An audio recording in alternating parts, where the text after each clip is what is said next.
আসসালামু আলাইকুম প্রিয় ভিউয়ার্স, আমি আজকে আপনাদের দেখাবো আমাদের পেঁয়াজ ক্ষেত এবং পেঁয়াজের চারপাশ দিয়ে যা কিছু লাগানো হয়েছে সব কিছুই দেখাবো। ভিডিওটা না টেনে পুরো ভিডিও দেখার অনুরোধ রইল। দেখেন এখান দিয়ে আমরা টমেটো গাছ লাগিয়েছি। দেখেন টমেটো এগুলো লাল হয়ে আছে, 2 দিনের ভেতরে পেকে যাবে। একটা গাছে কত টমেটো ধরে আছে, ঝোপ ঝোপ টমেটো দেখেন কত বড় বড় এবং ছোট ছোট আছে। নিচ দিয়ে পাতাকপি ছিল, সবগুলো তুলে ফেলা হয়েছে, এখন কয়েকটা রাখা হয়েছে খাওয়ার জন্য। আমাদের পুরা ক্ষেতেই ফুলকপি এবং পাতাকপি ছিল, সেগুলো তুলে ফেলা হয়েছে, এখন পেঁয়াজ বোনা হয়েছে।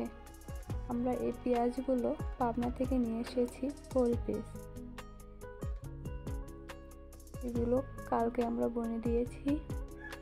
দেখেন পুরা ক্ষেতে পেঁয়াজ লাগাইছি এবং চারপাশ দিয়ে টমেটো গাছ লাগাইছি।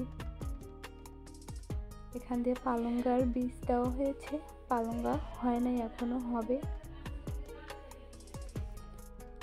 ভিডিওটা ভালো লাগলে সবাই লাইক, কমেন্ট এবং সাবস্ক্রাইব করে পাশে থাকবেন। দেখেন এখানে আমরা জায়গা বানিয়ে রেখেছি পেঁয়াজ বোনার জন্য।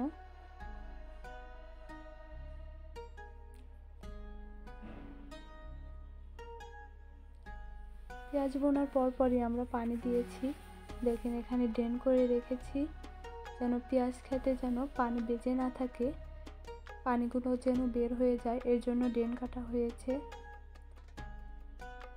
এখানে লাউ গাছ আছে, টমেটো গাছ আছে।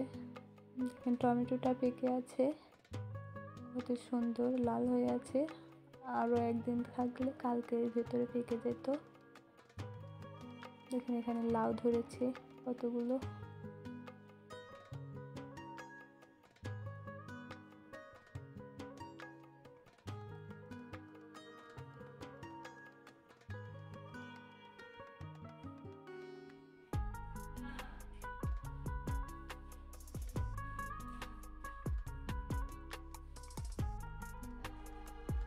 এই গাছে সবগুলো টমেটো প্রায় লাল হয়ে আছে, 2 দিন থাকলে পেকে যাবে, একদম লাল হয়ে যাবে।